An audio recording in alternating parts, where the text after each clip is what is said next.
नमस्कार विद्यार्थी मित्रों, आज आप आ विडियो में प्रथम सत्रांत परीक्षा 2025 अंतर्गत धोरण 8 में सामाजिक विज्ञान पेपर है ए पेपरना अभ्यास माटेनु मोस्ट आईएमपी पेपरनु आज आप संपूर्ण सोल्यूशन पेपर स्टाइल मुजब करवानुं छे। जो तमे अमारी चैनल पर पहली बार होय तो चैनल ने सब्सक्राइब करवानुं भूलता नहीं। आ विडियो भाग नंबर 1 में आपणे संपूर्ण पेपरना जे हेतुलक्षी प्रश्नों है एनु संपूर्ण आज आप सोल्यूशन करशुं।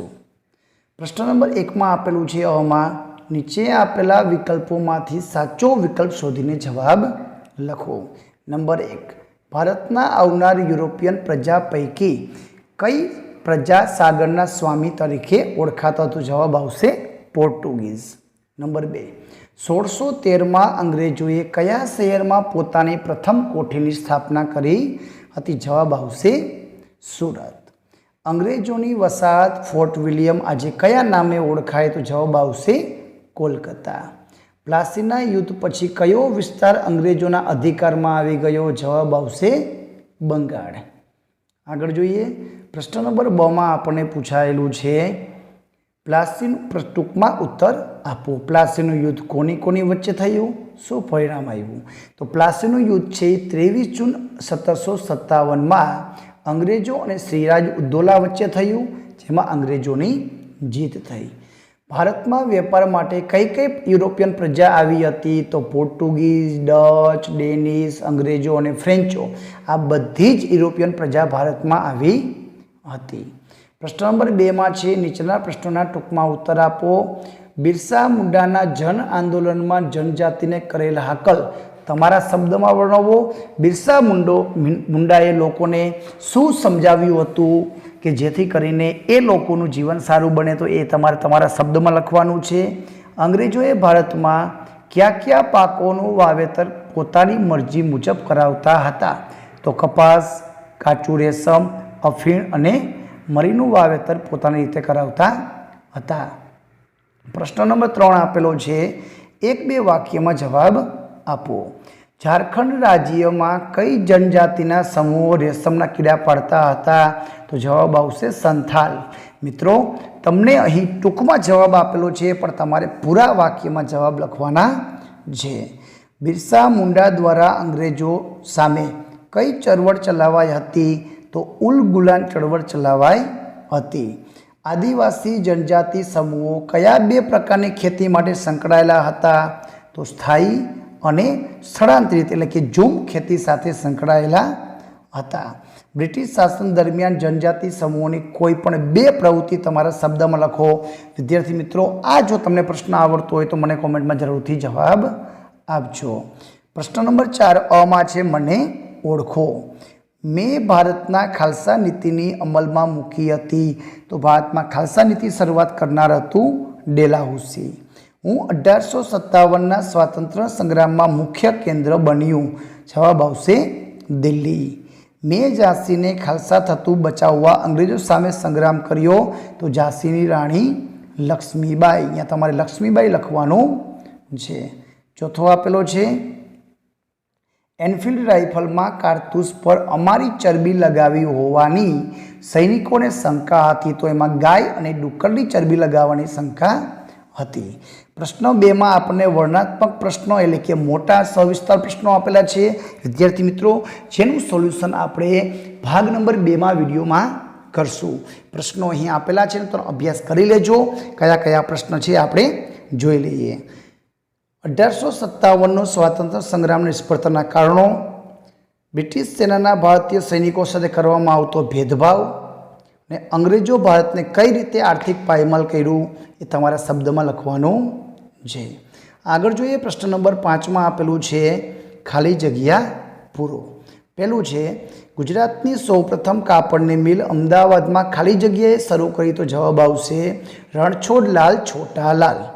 ईस्वीसन खाली जग्या में मुंबई थी थाणा सुधी सौ प्रथम रेलवे लाइन शुरू थई? तो 1853। मुगल युग खाली जग्या शहर वस्त्रों पर जरीकाम माटे प्रख्यात हतुं? तो सूरत। आजाद भारतनु खूबसूरत महानगर और राजधानी खाली जग्या शहर है? तो जवाब आवशे दिल्ली। नीचे आपेलू छे प्रश्न 2 નીચેના પ્રશ્નોના ટૂંકમાં ઉત્તર લખો। તમારા જિલ્લામાં ચાલતા ઉદ્યોગોના નામની યાદી તૈયાર કરો। વિદ્યાર્થી મિત્રો, તમારે તમારા જિલ્લાનું નામ અને કયા કયા ઉદ્યોગો છે એ તમારે અહીં નોંધ કરવાની છે। હું એક્ઝામ્પલ આપું કે મોરબી છે તો જિલ્લો મોરબી છે કે જેમાં સિરામિક, નળિયા, ઘડિયાળ વગેરે ઉદ્યોગો ચાલુ છે, તો એની યાદી તમે લખી શકો। સુરત શહેરનો ઇતિહાસ તમારા શબ્દમાં લખો। વિદ્યાર્થી મિત્રો, આ પ્રશ્નના સોલ્યુશન આપણે ભાગ નંબર 2માં કરશું। પ્રશ્ન નંબર 6માં આગ્યા મુજબ છે એ પણ સોલ્યુશન આપણે ભાગ નંબર 2માં કરશું, જેમાં આપણે તફાવત કુદરતી સંસાધન અને માનવ સર્જિત સંસાધનમાં આપેલા છે।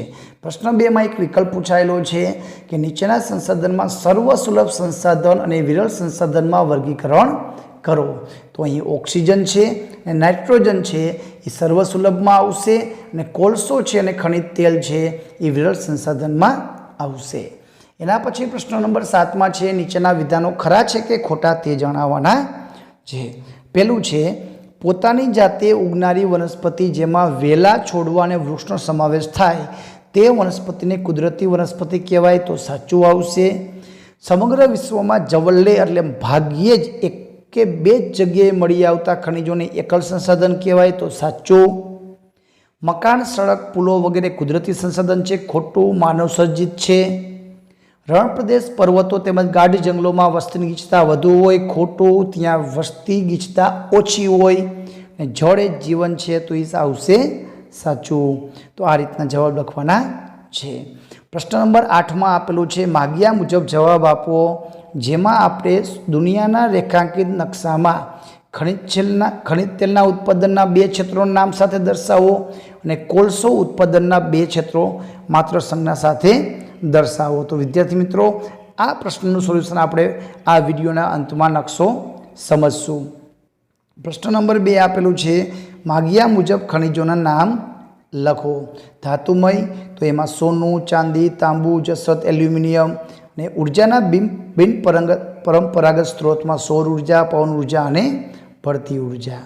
એના પછી પ્રશ્ન આપેલા છે માગ્યા મુજબ જવાબ લખો, જેમાં ટપક સિંચાઈ પદ્ધતિ, ખેતીના પ્રકાર અને જમીનના પ્રકારોની ટૂંક નોંધ છે। તે સોલ્યુશન આપણે બીજા વિડીયોમાં કરશું। અહીં જોડકા છે, કાળી જમીન એમાં આવશે ડી, જેને રેગુડ નામે પણ ઓળખાય છે। રણ પ્રદેશની પ્રકારની જમીન છે એ રેતાળ હોય અને ઓછી ફળદ્રુપ હોય। રાતી જમીન છે એમાં લોહ તત્વો અને સેન્દ્રિય તત્વોવાળું પ્રમાણ વધુ હોય। અને કાપની જમીન છે જેમાં જૈવિક ઘટકો, જેમાં ચીકણી અને ઘેરા રંગની હોય। તો આ રીતનો જવાબ લખવાનો છે। એના પછીના પ્રશ્ન ટૂંકમાં જવાબ આપો, માગ્યા મુજબ જવાબ આપો આપવામાં આવેલું છે, જેમાં બંધારણ વિશેની સમજ તમારા શબ્દોમાં લખો। નાગરિક તરીકે કઈ કઈ મૂળભૂત આપણને ફરજો પાલન કરવાનું છે એ લખવાનું। લોકશાહી એટલે શું એ મુદ્દાસર સાથે લખવાનો છે। એના પછીનો બ પ્રશ્નમાં આપેલું છે ખોટો શબ્દ ઉપર છેકો મારો। ખાલી જગ્યા દેશનું લેખિત બંધારણ સમગ્ર વિશ્વમાં સૌથી મોટું, તો ભારત, તો ચીન ઉપર છેકો। બંધારણ સભામાં કુલ ખાલી જગ્યા સભ્યો હતા 389, તો 200 ઉપર છેકો। સંઘ સરકારને ખાલી જગ્યા તરીકે પણ ઓળખાય, સંઘ સરકારને કેન્દ્ર સરકાર કહેવાય, તો રાજ્ય સરકાર ઉપર છેકો। આપણો દેશ ભારત લોકશાહી શાસન ધરાવે છે, તો રાજ્યશાહી ઉપર છેકો। બંધારણ સભાના અધ્યક્ષ તરીકે ડૉક્ટર રાજેન્દ્ર પ્રસાદ હતા, તો ભીમરાવ આંબેડકર ઉપર છેકો મારવાનો છે। પ્રશ્ન નંબર 11માં અહીં આપણે માગ્યા મુજબમાં એક તફાવત, જેમાં લોકસભા અને રાજ્યસભા અને રાષ્ટ્રપતિ બનવા માટેની જે 4 લાયકાતો છે એના વિશેની નોંધ તૈયાર કરવાની છે। પ્રશ્ન નંબર 12માં છે નીચેના વિધાનોમાં ખાલી જગ્યા પૂરો। ભારતની સંસદના ઉપલા ગૃહને ખાલી જગ્યા કહેવાય, તો એને રાજ્યસભા કહેવાય। આપણા દેશની લોકસભામાં કુલ ખાલી જગ્યા સભ્યો છે, તો 545 સભ્યો છે। આપણા દેશનું સંસદ ભવન ખાલી જગ્યા શહેરમાં આવેલું છે, તો દિલ્હીમાં આવેલું છે।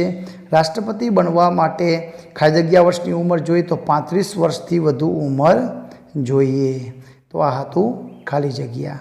એના પછી જે નકશો છે વિશ્વનો, એમાં આ રીતે તમારે નીચે સૂચિ તૈયાર કરીને જ્યાં ત્રિકોણ છે અહીંયા ખનિજ દર્શાવે છે, અને જ્યાં ચોરસ છે અહીંયા કોલસો દર્શાવે છે, તો તમારે એ સંકેતો કરીને એ જે તે નામ છે એ નામની તમારે નોંધ આ રીતની કરી નાખવાની છે। તો આ હતું ધોરણ 8નું સામાજિક વિજ્ઞાનના પેપરનું મોસ્ટ આઈએમપી પેપરનું સંપૂર્ણ સોલ્યુશન. વિડીયો ગમે તો લાઈક કરજો, અમારી ચેનલને સબસ્ક્રાઈબ કરજો. આભાર, ધન્યવાદ.